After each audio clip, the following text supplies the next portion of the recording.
And there are so many different options presented in the legislature around getting rid of food taxes.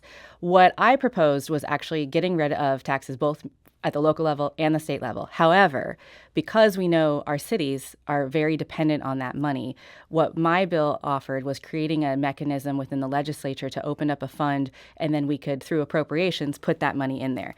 You know, as well as I do, we're sitting on quite a surplus right now, and that's an example, obviously, that won't always be there, but where that funding could go in to make them whole.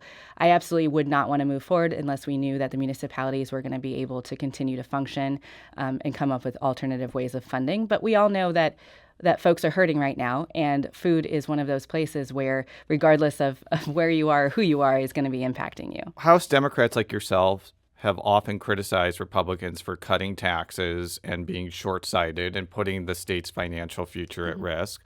And I think that you have proposed a certain time of taxing yachts or foreign-owned farmland.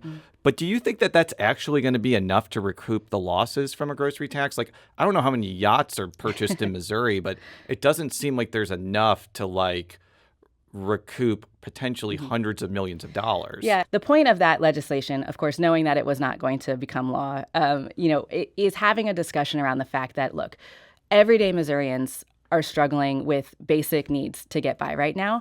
And we have so many tax cuts in Missouri for the uber wealthy.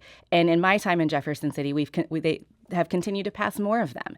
And I know that Missourians everywhere know that is unfair. And they're looking for leaders who are willing to look outside the box to give them a break while we are not letting the ultra rich skate by.